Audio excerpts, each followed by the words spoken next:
Welcome to the Gym Owners Business Podcast with Mel Tempest. The Gym Owners Business Podcast is proudly supported and sponsored by Thomas Plummer, MyZone, Creative Fitness Marketing, and All Smiles Creative. The Gym Owners Business Podcast is part of the Gym Owners Business Network, which is the industry's go-to online hub designed to better service the needs of fitness business owners. The Gym Owners Business Network is currently finalising foundation memberships, so if you're a fitness business that would like to gain valuable and extensive exposure to the Australian and global fitness industries, then head to gymownersbusinessnetwork.net to find out more.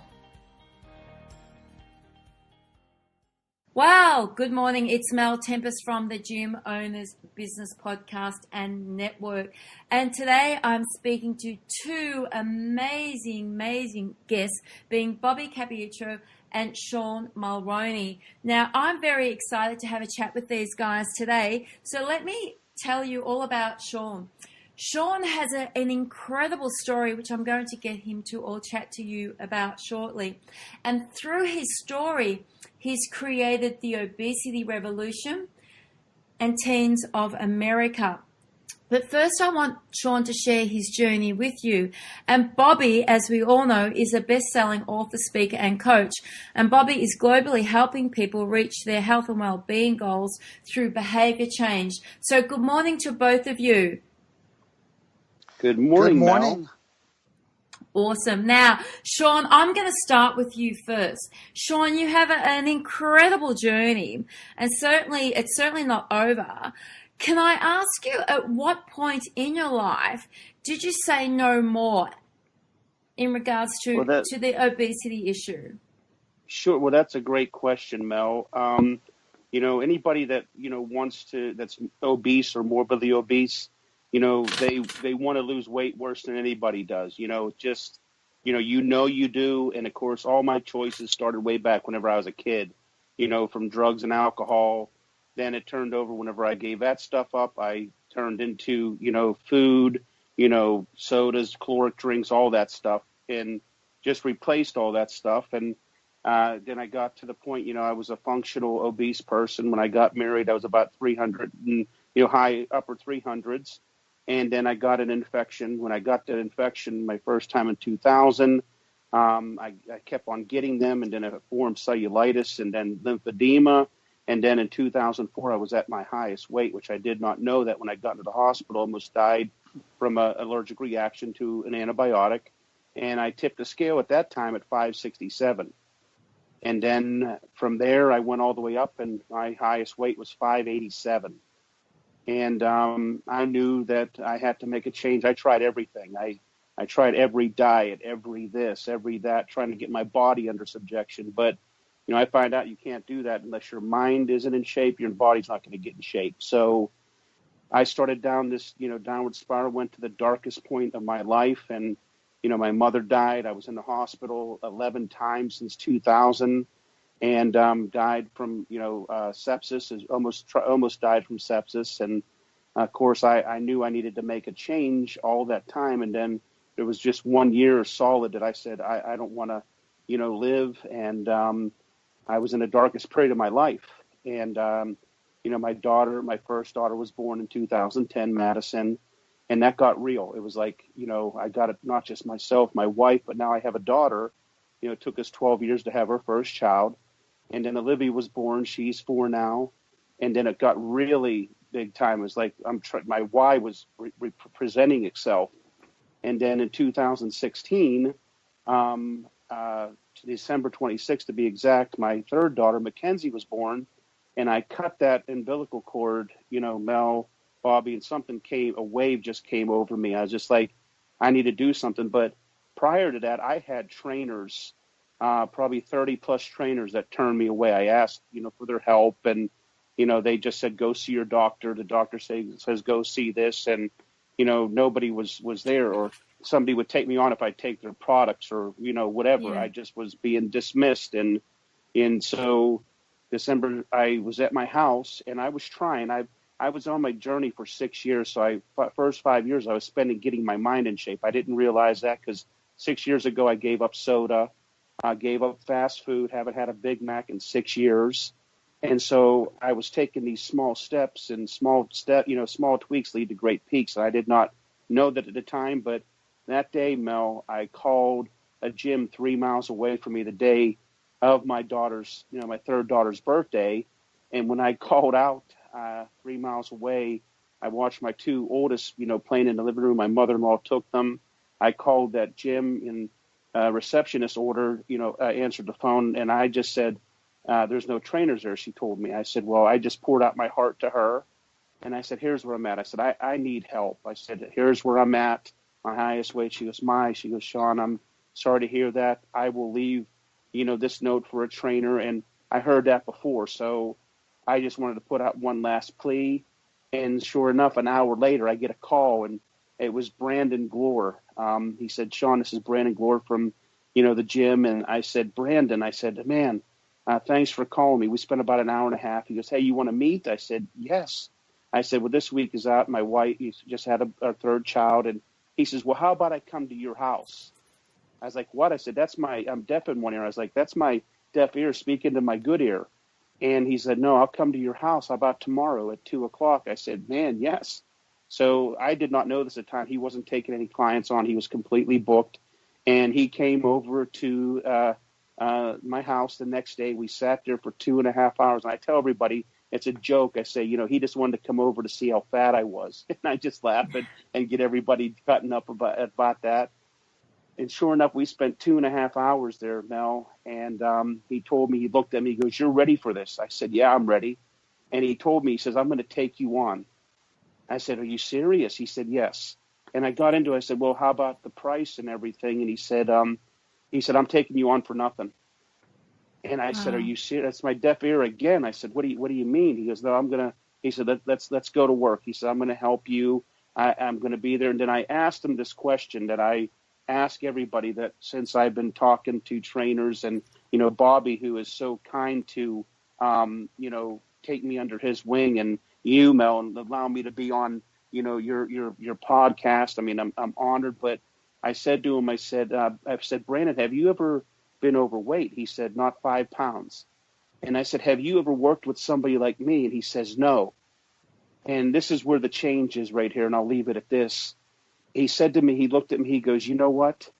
He says, you want to learn from me, right? I said, yes, I do. I said, I'm a bodybuilder. I told him. He says, what? He looked at me funny. I said, I'm just a carb. I built my bodies with the wrong materials. And he laughed. And I said to him, I looked back at him. He said, I said, have you ever worked with anybody my size? He says, no. He says, I want to learn from you. And I said, what? He says, no. He says, I went to school.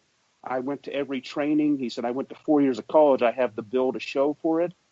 He says, I've never worked with somebody your size. And he says, I'm done with that. I want to learn from you, Sean, if you're willing to learn from me. And since then, since that January 10th, 2017 was my first day in the gym, he put me through a workout. My hair was hurting. My toenails were hurting. And now since that, I'm down 105 pounds. And I posted my first workout video just to be more accountable. I did not know that it was going to reach 200,000 views within 4 hours. And then by the next day, it was at 1.2 million. And the rest is history. So my journey turned into a movement, and now it's turned into a revolution. And I'm here on this journey and enjoying every minute of it.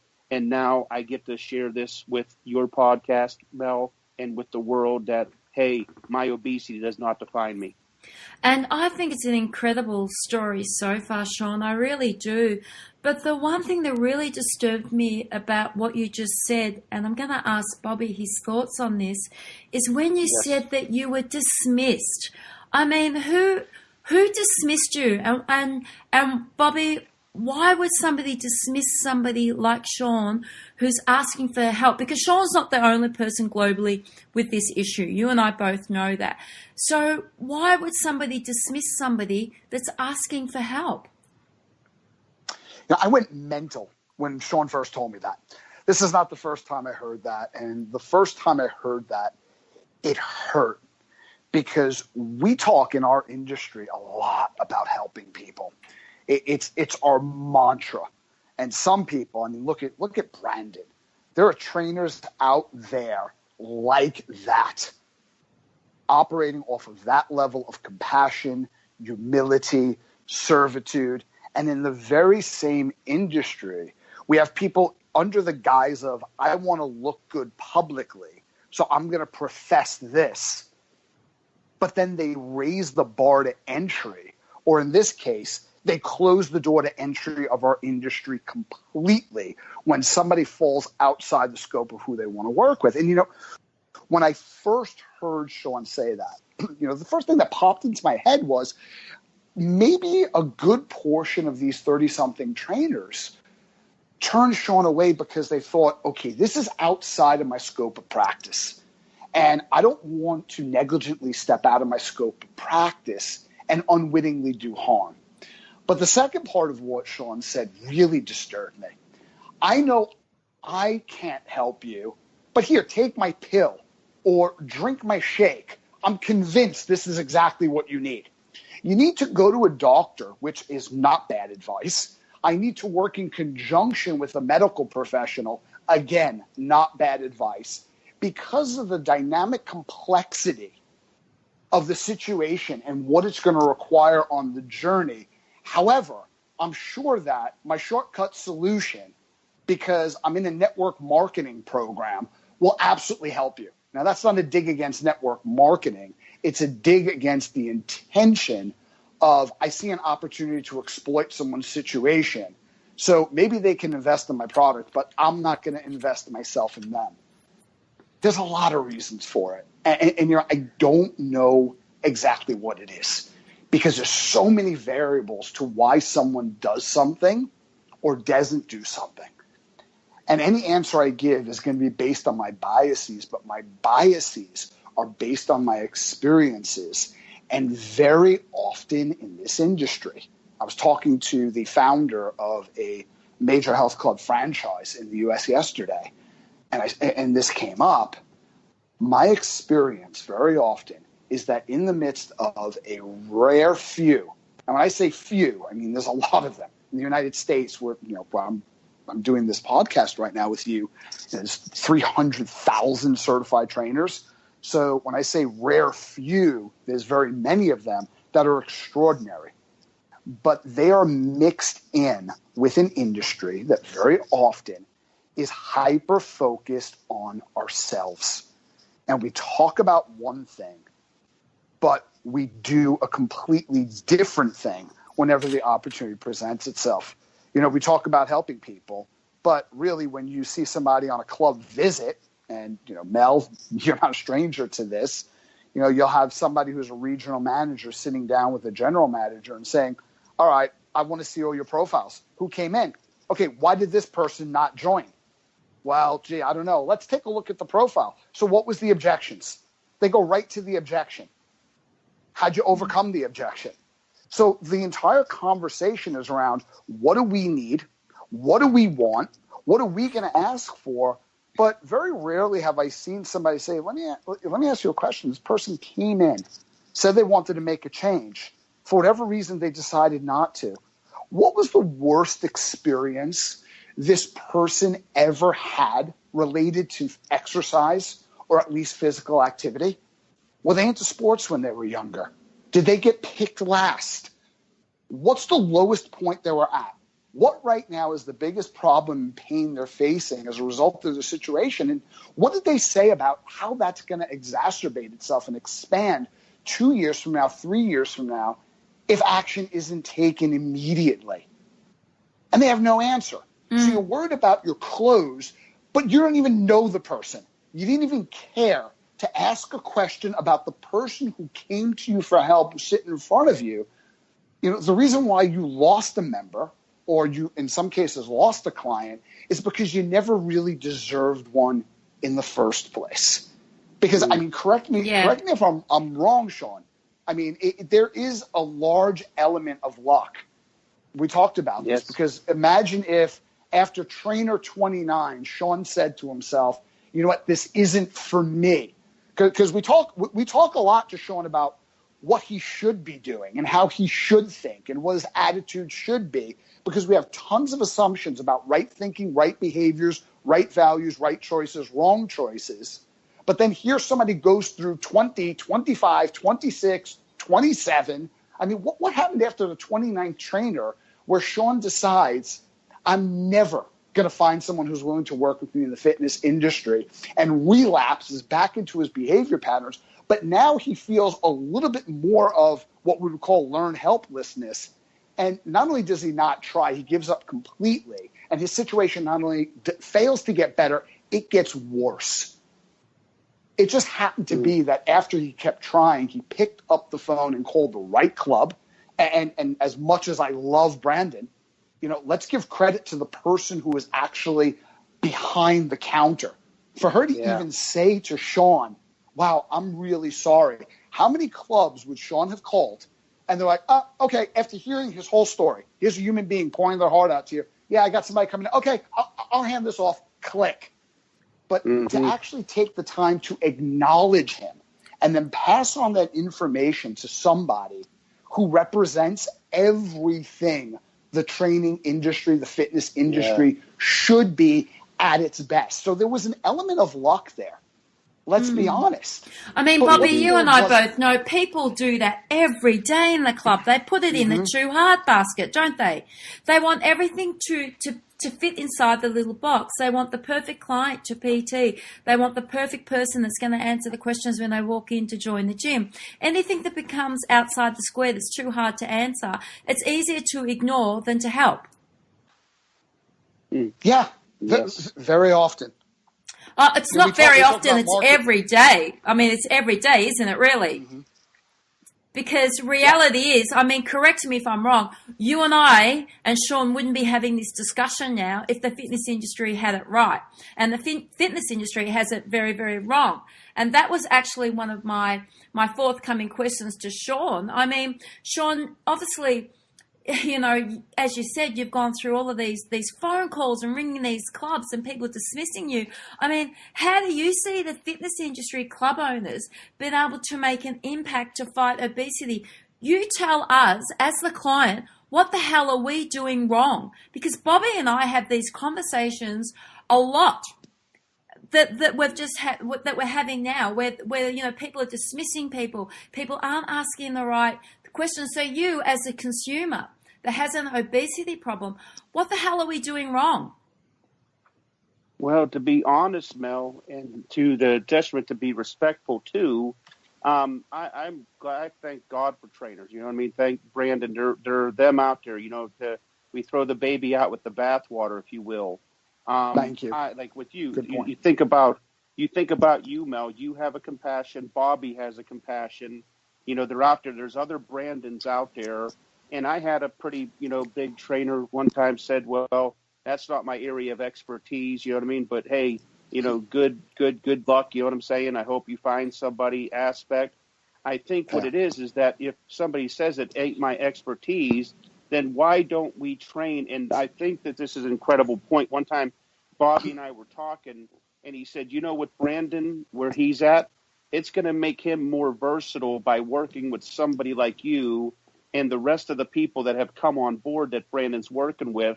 And what he has learned, it has sharpened him for people that want to lose vanity weight from 50 pounds or 100 pounds. But you work with me, I'm a freak of nature and I'm proud of it. I'm an oddity. I got to, number one, cut my excuses. Obese people, they're stereotypes, right? I know that. They're people fit it, and I don't want to fit that stereotype or the stereotypical stigma, but I don't want people to create, I want to kill that assumption, and I want to create that awareness that, hey, this is where you're at. Obese people, my community, my tribe needs to take ownership of their obesity. But at the same time is the health and fitness industry, gym owners down to trainers to whatever, they have to take ownership and responsibility to say, I have these tools and resources. Let me learn from you. And that's what we want to do, is that we're looking, and, here in America, 40% of America is obese. And I know there's a problem in Australia too as well, in UK, all over the place. But, 30% of that 40% never come out of their home. Well, because they're hiding in the shadows of obesity, and they're productive. And then I know, and I've seen the ones, Brandon took on 10 more clients at no cost. We did a contest, and I seen the light bulb come on to them. They're like getting their life back, their purpose back, because you know what? People don't care how much you know until they know how much you care. And that's what I wish the health and fitness industry and even the doctors, the doctors would not be dismissive. And the health and fitness industry would at least care and say, okay, let's train the ones that have a passion for the obese person, not just to make themselves look good. Because, what Brandon's doing with me, that doesn't make him look good, especially, me losing 105 pounds is like throwing a launcher off the Titanic, pretty much. You know what I'm saying? And it's a long process. It's a process that I'm sticking to it. And Brandon said something to me because I fluctuate with water because of my lymphedema.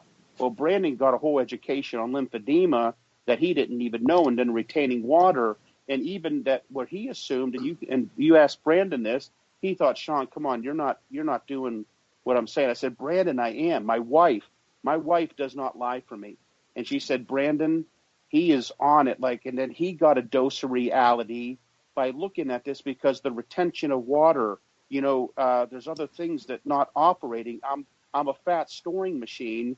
And so what Brandon says, he goes, I'm not quitting and you're not quitting, and we're going to learn this together. So I just wish that the health and fitness industry would have compassion and would learn from us. And I'll be the world's, largest lab rat. I'm already doing that. I am fine with that. I focus on that struggle, and I'm showing my struggles and showing real life. And that's why people are getting attached, because you know what? I don't want to go to the gym. I don't want to, I fight every time I go to the gym because my body doesn't want to do that. My knees hurt, my back hurts. But Brandon says, you know what? I'm here and I care. And that's the one thing I wish that trainers that, hey, they look good, man. I'm built, you know what I'm saying? And the other spectrum is, think about this. The person that has a good metabolism, they say, man, they can eat whatever they want to, and they got the metabolism of a hummingbird. I have the metabolism of an elephant. And so what happens is that we don't criticize that person. And that just because you look healthy doesn't mean you are healthy. Because I've had doctors, Mel and Bobby, I told Bobby this too. I had a doctor keep me in the hospital 5 extra days because he said I'm diabetic and I'm not. He said that I have health problems. I don't. He said I have cholesterol. I don't. He wouldn't even get my numbers from my regular doctor. So that was the doctor. And then I was getting it from both ends. So what they were doing is creating assumption, because look at that. You were fat. You're unhealthy. Yes, it is unhealthy. Being fat is not healthy one bit. Being overweight, obese, whatever you want to label it, is not healthy. But you know what? I need somebody that, if I'm going to learn rocket science, I got to go to somebody that knows about rocket science. If I'm going to learn about banking or how to better my finances, I'm going to go to a financial advisor. Well, guess what? I want to learn about health. We apparently did it wrong. Then I need to go to somebody that has the knowledge on, about my glands, about my, if I'm, insulin resistant, if my, my thyroid's off, whatever, my metabolism is apparently off.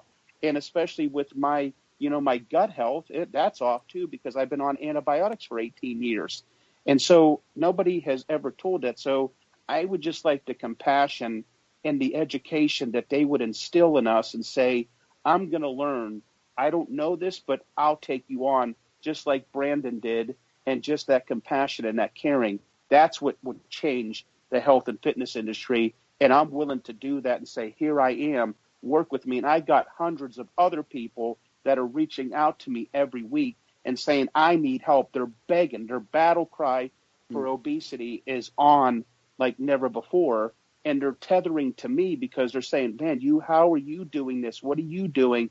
Because it took an obese person to say, I'm done with this, and never thought that I would be here.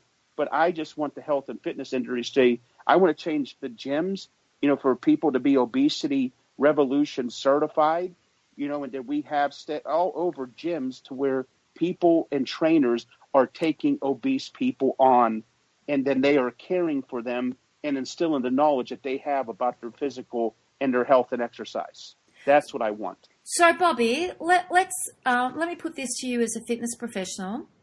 Is there a possibility in the near future that we could be running 4 or 5 day workshops that dedicate themselves to fitness professionals like myself and my trainers that work alongside me to be able to work with obese clients? Because the current marketplace of personal trainers, they don't have the education and the skill to work with people similar to Sean. Well, if you take a look, anytime a market opportunity is big enough or somebody is committed enough, educational forms like that emerge. Now, the trend I've seen in the fitness industry over the years is faster, shorter, execute based on training and knowledge, which doesn't work. You do not create transformation in thinking, nor capacity, nor skill set simply by putting up a PowerPoint presentation and disseminating information. However, I remember way back in the day when I used to go to these workshops, and in my conversation yesterday, this was brought up not by me, but by my friend, who the founder, where he said, wow, the best experience I ever had in the fitness industry was decades ago, when we used to go to 5-day workshops, 10, 12 hours a day, and go down the rabbit hole. Today, if you say you're going to do something in 5 days, they're like, well, could you get it done in 3? You say 3, they're like, well, could you do it in an afternoon? And things like this take time. So we have to understand that there's a return in any investment we make in a population, especially like Sean, who a lot of people don't want to acknowledge this, but psychologically, physiologically, metabolically, Sean has so many more challenges than your vanity weight client, than someone who just needs to lose that extra 5 or 10 pounds or a couple of kilos. They're a completely different biological situation. And there's a lot of training and development necessary. So yes, we can make that shift, but enough people have to want to, have to see value in it. And the employers have to see that there's going to be a return on investment. Now, here's what I think is the bigger picture.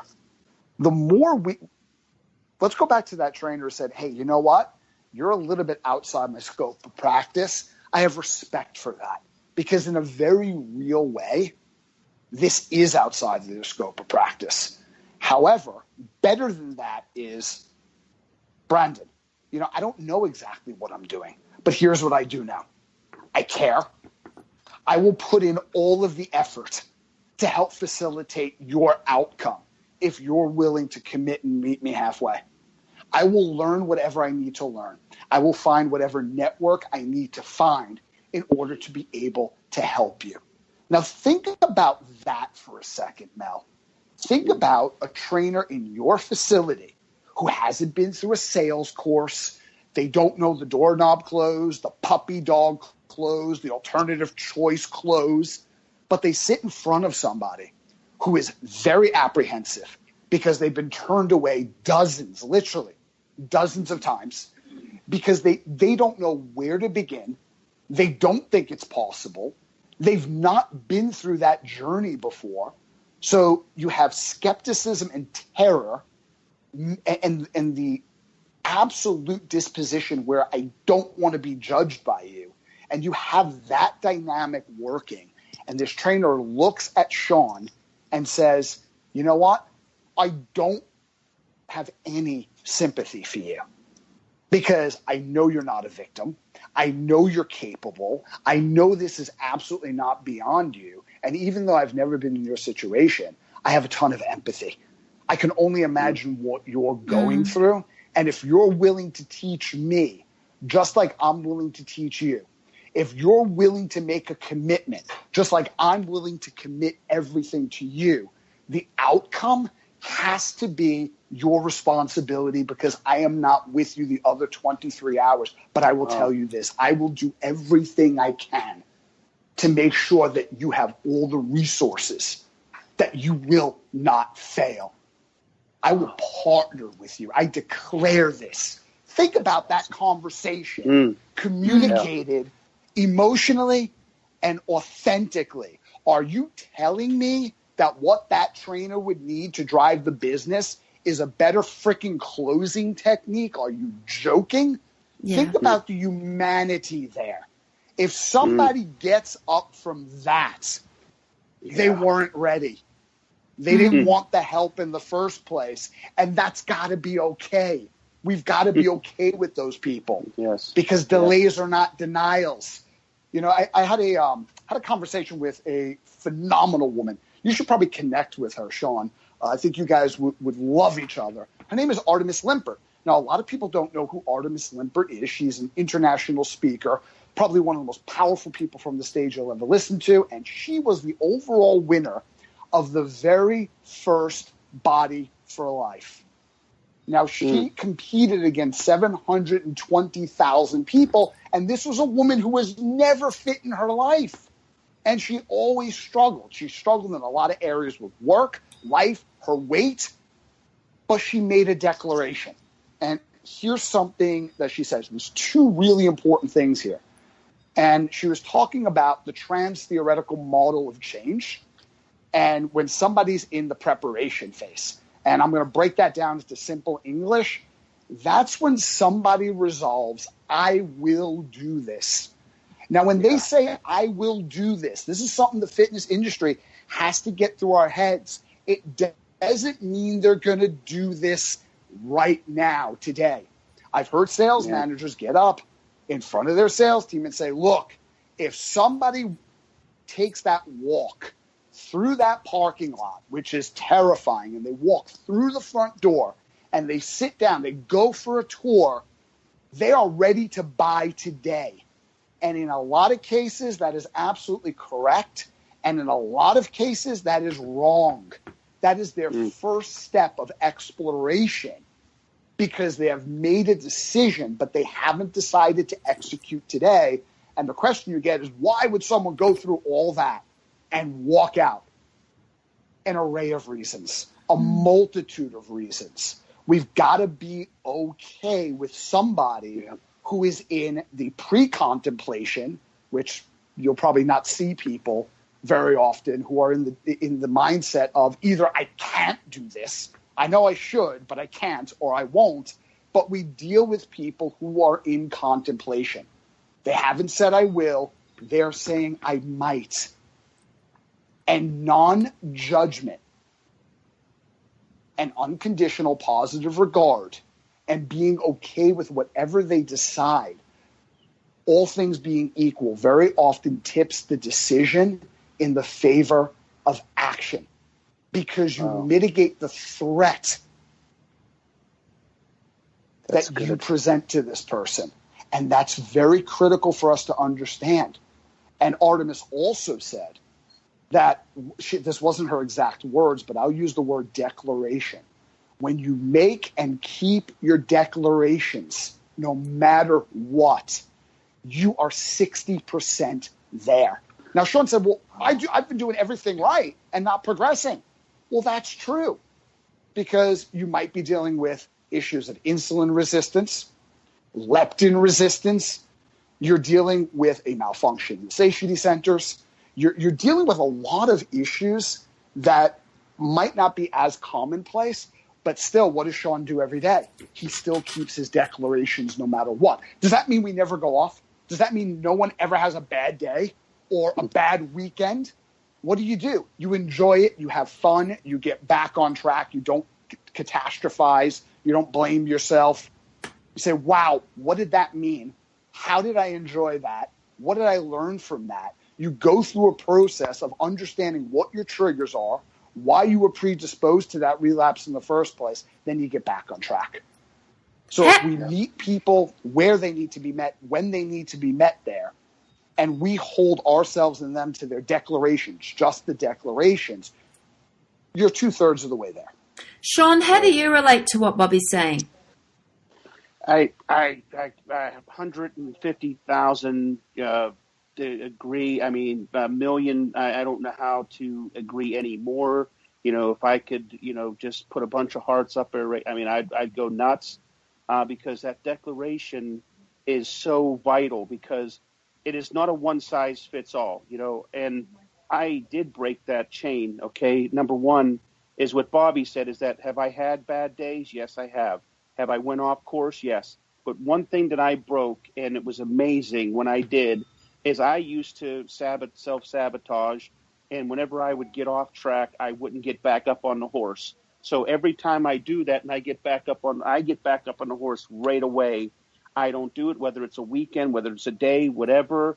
And what it is, it's called being human, which Brandon has taught me, is being human. We're going to do this. And then them small type steps is what I have to do. And that's what I have to do, is whenever I simplified, that switch of simplification came on, whenever I didn't try to do, because I Googled everything. What exercises do I do? And there was nothing out there for an obese person that is over, 687 pounds. Do I do this meal? Do I do that meal? Well, I tried everything. And then what happened was it got overwhelming, and then I didn't do anything at all. So what happened is, whenever I learned to turn on that switch of simplification, it was amazing. Whenever I overcame my mind, whenever I became a better version of myself, and I embraced my situation, and that declaration is that I am in this, whether, Brandon, I'm accountable, and accountability and support is vital. But here's the thing. I am responsible and accountable for myself. And if I don't do this, and like I want to do, is I came up with an acronym for obesity, is what I tell everybody that comes and reaches out to me. And here's what the obesity acronym is the O stands for overcome the mind. The B is become a better version of yourself. The E is embrace your situation. The S is simplify and stabilize your environment. The I is intrinsic motivation. The T is transform your habits.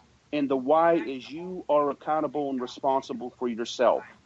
And that's my declaration that I came up with. And if That's I fantastic. have that declaration, it's not anybody else's declaration. It's my declaration. And I agree wholeheartedly.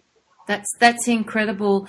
Before we head into the end of our podcast and we speak about the obesity revolution, I direct this question at both of you. Why do you think people sabotage themselves? Do you want me to answer that first, Mel? Is that would be fine? okay? Absolutely. Yeah. Good. If you want to, yeah. Well, here's why. Here's why I did. Okay. I had a very bad upbringing. My stepfather, my dad died when I was 6.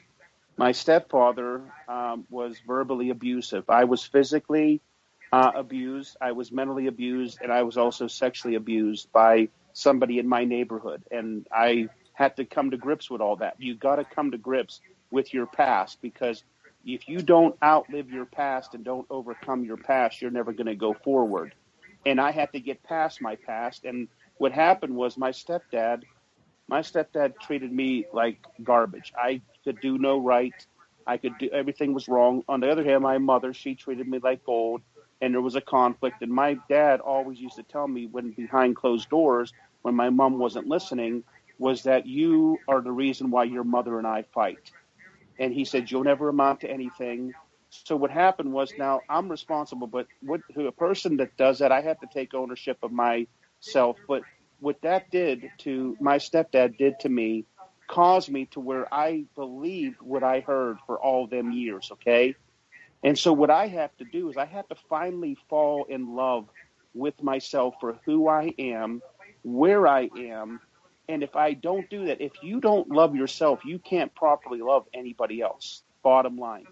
And what I have to do is stop hearing that voice of my stepfather was ringing, because every time I try to do something and I would fail, I'd be like, yep, that's exactly right. That's what my stepdad said to me. So I believed it. I believed it. I believed it. I believed it. And then when the positive things would come in, I would focus on that negative connotation of what I perceived of myself. And so therefore I said food was the only thing. Even whenever I was younger, my dad, would buy food, but he would almost like measure the food. And, I felt, like I was walking on eggshells. And so what happened was I had to get past that. And I have no qualms with my stepdad. Of course, he's passed away. But the thing is that how he came and it trickled down. I have to get past my past. I have to get those voices out of my head, and I have to learn to fall in love with myself and embrace who I am. And the reason why we self-sabotage is because we believe the worst things about ourselves and never have any credibility until we validate ourselves. And I finally validated myself and had people around me that validated me, from my wife to my mother, my sister, and some good friends. So the reason why we don't have any validation, we don't feel like we belong, we don't feel like we place, and we don't have any self-love. And that's what helped me. And that's why I believe a lot of people, they have a lot of self-sabotage and self-hate. And I'm my biggest hater. I'm the one that talks bad about myself more than anything. Why didn't I step in the gym? Somebody will judge me. Well, I was saying that to myself and nobody did. So I have to get past my past, and I have to validate myself, and I have to love myself. And if you don't validate yourself, love yourself, and get past your past, you're going to keep self-sabotaging and never get anywhere. I love your words, Sean. I really, really do. And I know that there's a lot of people that are going to relate to that. I can think of a handful of people straight away. Bobby, did you have anything that you wanted to add to that?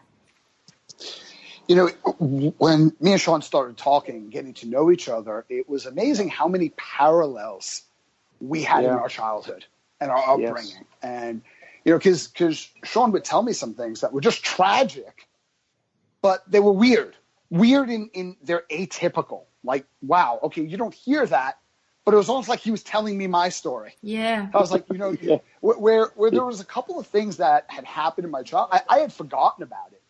And Sean brought something up about his childhood, and I was like, wow, that same exact thing happened to me repeatedly. I haven't thought about that in decades. And, you start to, given your experiences, you start to explain events in your life. And right or wrong, I think it's the emotional state you're in at the moment. There's a lot of factors that play in to this. I'm not a big believer in right thinking versus wrong thinking, although there's some very destructive thought patterns and there's very constructive thought patterns. But when you start to get into the whole language of good and bad, it's a comparison. And I think it's a manipulation game where that person, they're bad, or, they're where they are because they don't think right. Well, the assumption there is, you deserve it. And who are you comparing them against? You, of course. And if they think wrong, you think correctly. So I don't get into that game because it doesn't help anybody. It doesn't help either party. But when I emerged from my childhood, or I thought I did, that was a story I told myself, is I've got this, I've beaten it. I just traded one addiction for another. When I was a little kid, I had an alcohol addiction. I'm talking about like 11, 12. And then when I was 20, 21, I traded that for a work addiction because it stopped me from thinking, about what actually occurred and how I feel about it. But you start to make some assumptions, and the assumptions I started to make about why people do the things that they do came down to three things. And I've crystallized it and refined it over time. But number one, I think people always behave in correspondence with their highest values. When you have someone who says they want one thing, but they do another thing, I think what you're looking at is somebody has a declared commitment. I will lose weight, let's say, just hypothetically. And, on the other hand, you have things that this person does or doesn't do that either supports that declaration, that commitment, or it works against it. I mean, we've all been there. And you look at that, and I think a lot of times people make assumptions. Well, I say I want to lose weight, but I come home and I have a pint of ice cream, and people say, yeah, well, you're lazy. Well, if you've listened to Sean and his story, I think what I hope is occurring for a lot of people, and I believe it is the conclusion that, wow, for me to throw out such a succinct attribution error in a pithy little word or sentence to define what has happened over a lifetime of experiences and Sean's strategy to deal with those experiences, I am making assumptions that are absurdly wide and absurdly deep. I don't even begin to understand why Sean does the things that he does or doesn't do the things that he should do. But for me, it's about values. So you've got, one, what's your verbal commitment? What do you do or fail to do that supports that or threatens that? And then you have this third thing to look at, which are, what are your hidden values, right? So, let's say I have a commitment to losing weight. You know what else I have a commitment to? I have a commitment to sitting down and eating certain foods every single night, or having multiple drinks with my spouse because that's how we connect. Or I have a commitment to not losing weight, because not losing weight, here's something that's very interesting. Milton Erickson, who's considered the father of modern hypnotherapy, when he was working with a group of women who were obese, and then they lost a ton of weight. You're talking about like dramatic transformation. And you see images of people like this every day on Instagram, where you're like, is that even the same person? And well, yeah, it is. Well, they started transforming like that. And with this particular group of women, what was interesting is they all reverted back and gained all of their weight, and in some cases, a little bit more besides. And under his care and his treatment, what he discovered was what all of these women had in common. Well, they were all severely abused, whether physically abused. So they grew up around life-threatening, consistent violence and emotional trauma, or they were sexually abused. And what did all the abuse have in common? Men. They were all abused severely by men. So they became really obese to, one, create a physical barrier, and subconsciously, what can I do to make myself less attractive so I get less attention from men? And when they lost a lot of this weight and they had this dramatic transformation, well, a lot of things started to occur. What do you think one of those things were? Men started paying a lot of attention to them. So, yes, they hated the way they looked. They didn't like the way they felt, but it was nowhere near as terrifying as the threat of being a victim again.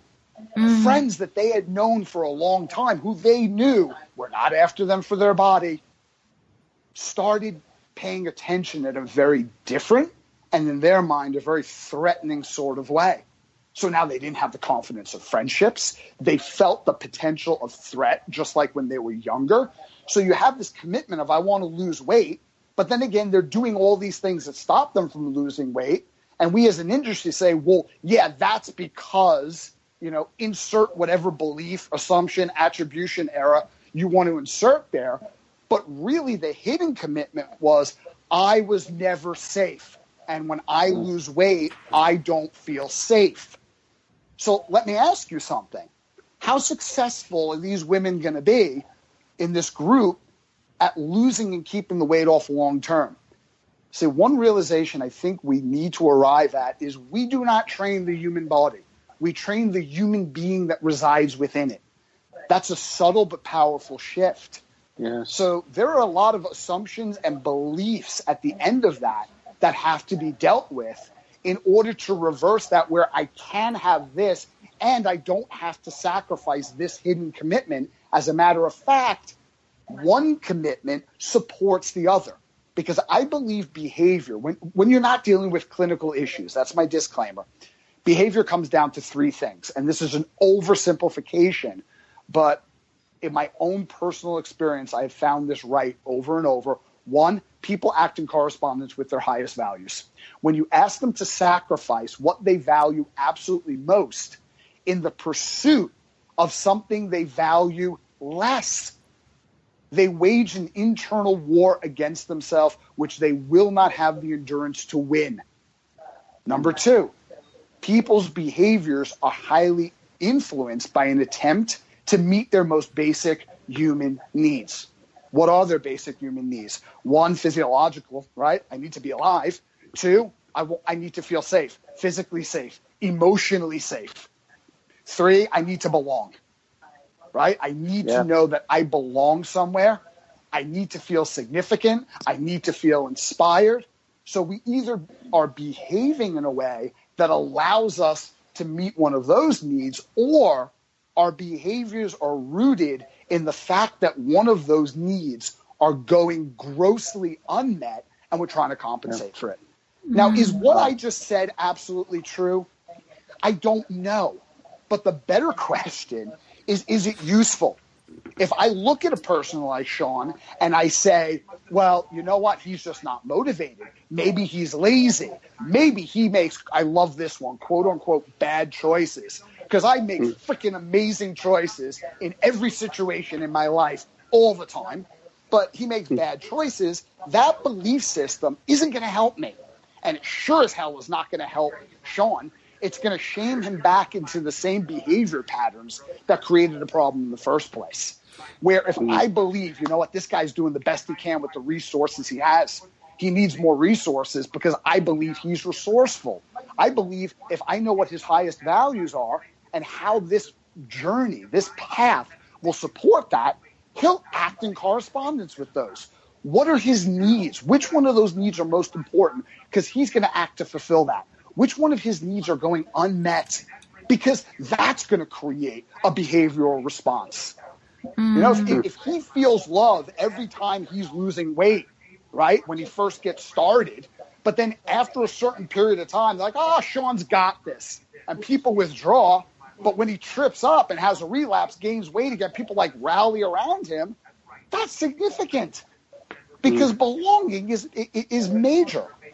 So we need to understand as much about the people as we do the body, and be invested in people, maybe even more than we're invested in our physical sciences, because that changes. I mean, if you haven't opened up a book in the past 10 years, guess what? You know, everything you knew about pain management might be wrong. Not everything, but a lot of things. What you know about, you know, functional anatomy is a little bit different. That changes over time. So let's not get too attached to that. Let's not master any of that. Let's be a perpetual student there. You want to master something, master influence, which is the commitment to positively affect somebody, the way they behave. I think what would be their development. What would be a really fantastic idea is if we organise a podcast later on down the track about the mechanism in the brain that, you know, decides whether we're going to do something or not, and maybe discuss a little bit more about, you know, being able to move forward from the past. Because, you know, as a club owner, you know, I get a lot of people that come in and they have, you know, stories of their past and the reasons that they're overweight and various other reasons why they need to join the gym. And I would love to do a podcast with the both of you at a later date on that. I would love to, and I value your input there, Bobby. I would love to ask Sean if he can just tell our listeners a little bit more about the obesity revolution and, you know, the teens of America. And is this something that we can all get on board globally? Like, is this something that I could initiate here? Tell me as much as you possibly can, Sean. Well, Mel, I appreciate that. Yes, and yes. So with the obesity revolution is all about, okay, what does it come down to? Think about, and I never would have thought in a million years that it would have come to this, okay? And I mean, me to be talking with two rock stars in the health and fitness industry, you, Mel, and Bobby, I'm beside myself. So I feel like a kid at a candy shop. Well, maybe not a candy. Well, yeah, that's what got me here, anyways. But the thing that I look at is that my, you know, Brandon, after working with me, the data that he came up with me, you know, I had people, you know, reaching out to me by the hundreds, okay? And what was happening, I never, you know, would have thought that, you know, be it, you know, 25 million views on my Facebook, 15 million on Instagram, and close to 20 on LinkedIn, 20 million, and then plus be on Fox, Forbes. I mean, I never, you know, read Forbes. I was intimidated by it, let alone be on Forbes. And be in Forbes, my story, you know, where my transformation, my journey, and not there yet.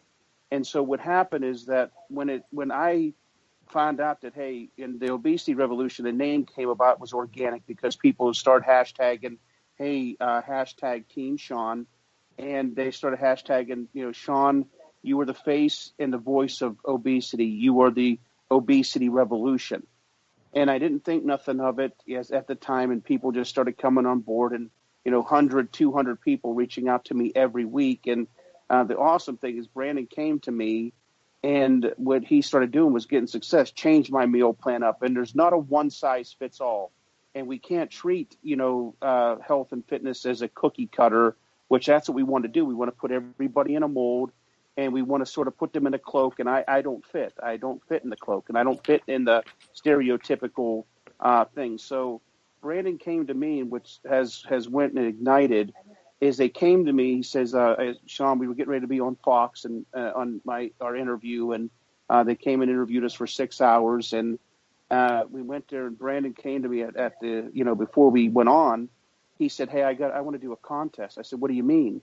He says, I want the people that are reaching out to you. He said, what we're going to do, he said, I want to take on 4 other clients at no cost for 6 months. And we put that out there at the end of the Fox interview, had 500 people sign up. Wow. I mean, boom, right off the bat. They had to write a 250-word essay. I started reading them, and I had to stop reading them because I wanted to take all of them on because, I want to be the person that I needed in the darkest period. And my pain has turned into my greatest platform, if you will. And so what happened, to make a long story short, Powerful.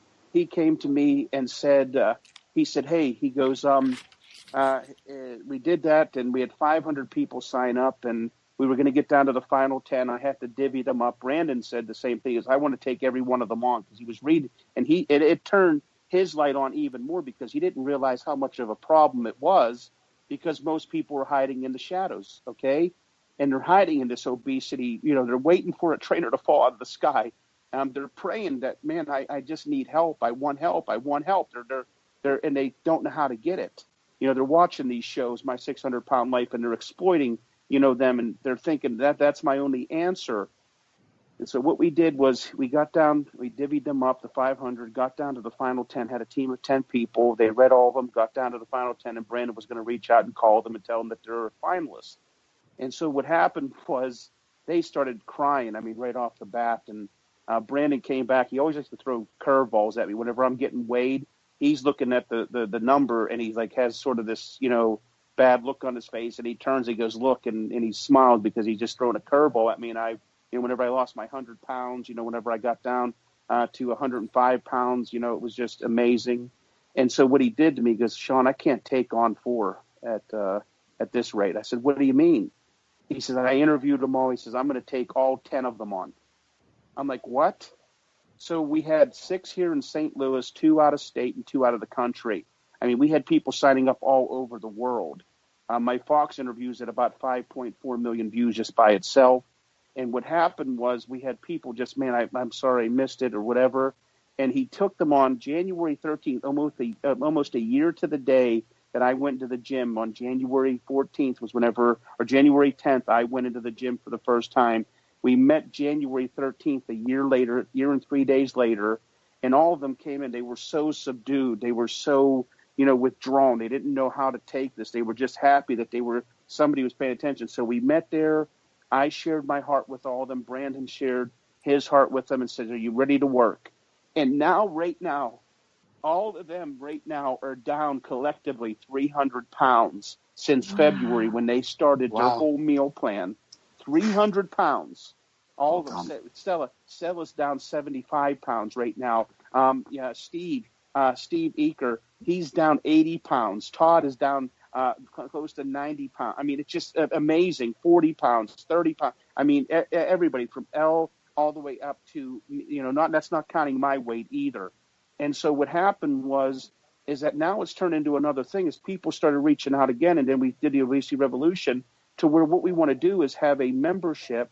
And I've talked to Bobby extensively about this and telling you, Mel, is that what we want to do is have it to where these people are reaching out that they need some kind of help, that we have this system put in place.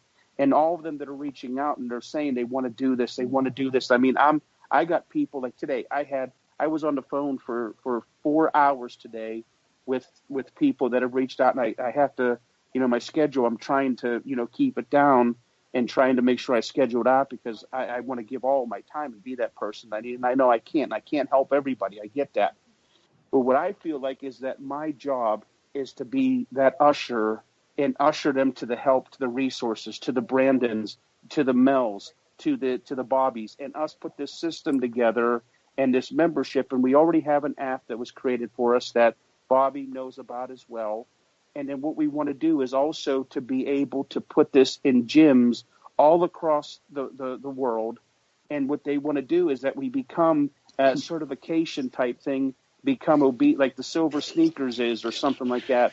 We want to be the Obesity Revolution certification to where we go in there to where people that reach out to us, that gyms become Obesity Revolution certified, and that we put this system together that people are coming in there and we have a team of trainers worldwide, not just here. I'm thinking globally. I'm thinking so far beyond that because it's a pandemic. I mean, even in China, they're having an obesity problem for the first time in China's history. And so my thing is that people that we have is that my job is to bring people and become the face and the voice, the guinea pig or the lab rat, if you will. And as I'm going through this, and that's the other thing, is, there's a lot of people that have been 600 pounds and lost their weight, but they never showed the struggle and the journey of it. They didn't show it until after they lost their weight because they were too ashamed to put themselves out there. And I just said, no, I'm done. I'm going to put myself out there, be vulnerable, because there is great strength in vulnerability. And I found out this: you don't have to be perfect to inspire people. You just have to show people how you deal with your imperfections. And that's why I'm real. I'm not creating content. I'm documenting. I don't create nothing. I just put myself out there. I had a bad day. I don't feel like this, but I'm going to do it. I get up anyways. I got put in the hospital 3 months ago. I came back out and I got down to my lowest weight after I got out of the hospital and been in there for several days, infection, all that stuff. So what I'm saying is I need you. I need the Mel Tempest. I need the Bobby Cappuccios. I need people like you all to rally around me in the cause of the people to say, listen, these people that are coming to me, I want to give them the resources because all I can do, I can support them and I can encourage them. But I feel it's my mission to lead them to the promised land, to where I have people in place, to where we have a membership, system put in place, to where they can do it. They get an app account. This app is going to be incredible. It has a video component put in it because every app out there, I tried every app, and they do not cater to me. I can't even put in my weight in most of these apps. My BMR, I can't even place that. In my RMR, it doesn't go to me. The Fitbit, the algorithm isn't even fit for me. So I want to have real life data of something that comes to us, and I want to be able to have a team that we go globally and that we take over the gyms and say, Planet Fitness or Anytime Fitness or whatever, or any gym owner would become Obesity Revolution certified, and we take it on there and we have a train the trainers of us and people like us, and that they would decide, I want to learn and give the trainers. I don't want every trainer is not going to have, the professional, it'd be out of their scope or out of their profession or not their expertise in that. But you know what? There's other trainers like Brandon will say, I'll take one on. I want to learn this. Well, that's what I want. I want us to have that the doctors, the medical industry quits being dismissive. I want the health and fitness industry to take us serious. And I want obese people to take ownership and cut their stinking excuses why they can't. And they get up and do it. And all us come together and have a global impact and completely try to get obesity and start increasing it, especially childhood obesity. That's what Teens of America is all about. We're going in schools because 1 in 3 kids in America are obese. And childhood obesity, that's where it starts. And us coming up with a program that's going in there, and Bobby knows about Teens of America too. We're going to do a social acceptance tour, and everything that's coming down here is that's what we're trying to get there. And that's what I need. I need the Mel Tempest and the Bobby Cappuccios and trainers and the health and fitness industry to take and help and get behind us and partner with us. That's what the Obesity Revolution is all about. Sean, I know that Bobby will agree with me right now. You are not a billboard for poor choices. You are a billboard for what role models should be. Wow. Absolutely. Wow, Mel. You That means a really, lot.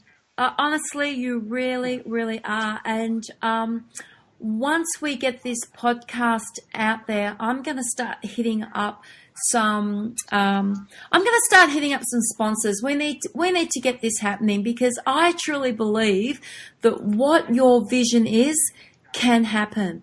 I think we can get more club owners on board, and I think that we can fight the obesity that's happening around us, and with people like yourself and with people like Bobby, because I mean, let's face it, Bobby, you're incredible when it comes He to is. the mindset and behavior change of people. I listen to you. I learn every time I listen to you, and I picture people who need to hear you, that aren't in a position to hear you. And I listen to Sean. I think, oh my God, I think of people that I know that Sean can help.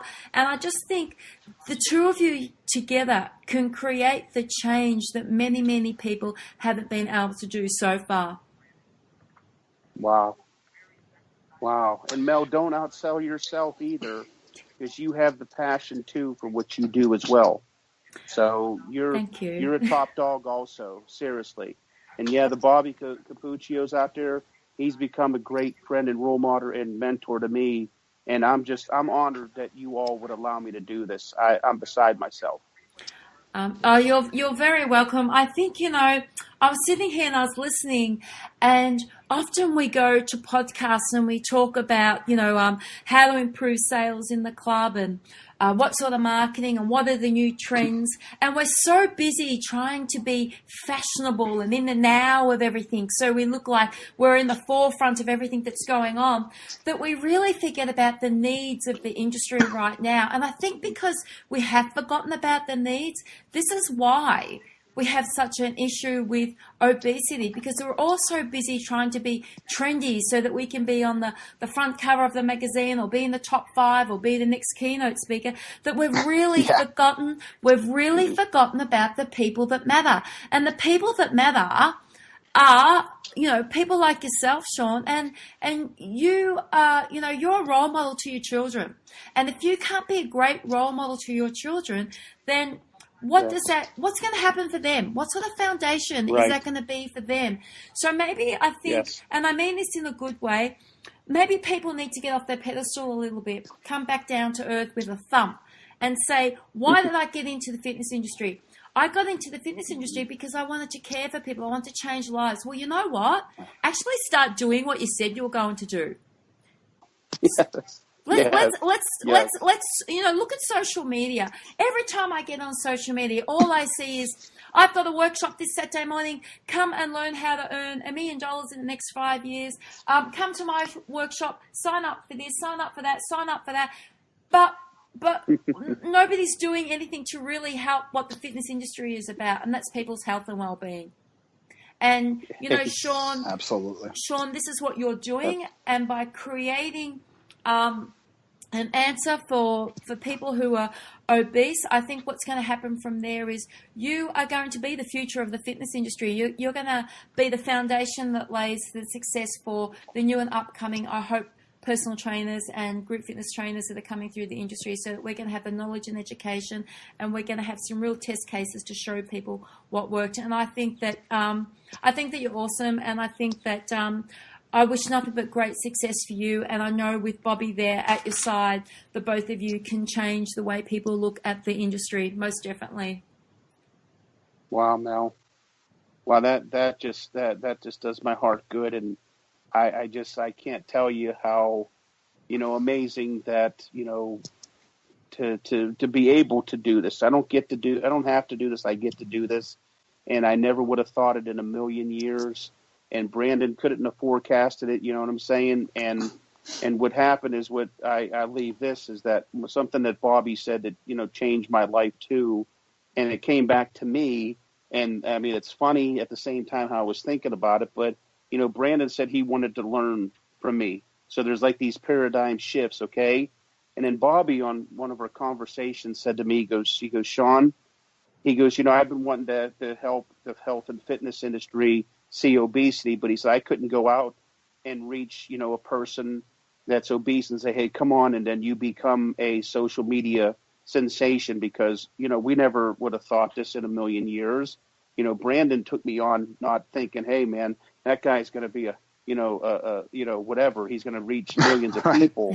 And he never would have thought. But Bobby came back and said, as we were talking about this, he goes, between you and Brandon, he says, I've been waiting for this. He says, you're the secret sauce, Sean. Yep. And I laughed at him. I said to him, wait. I said, you know what? I've eaten a lot of secret sauce because that's what got me to where I'm at, but I've never been called the secret sauce. No, you are. I don't think you realize that you're probably you are the answer that a lot of people have been looking for.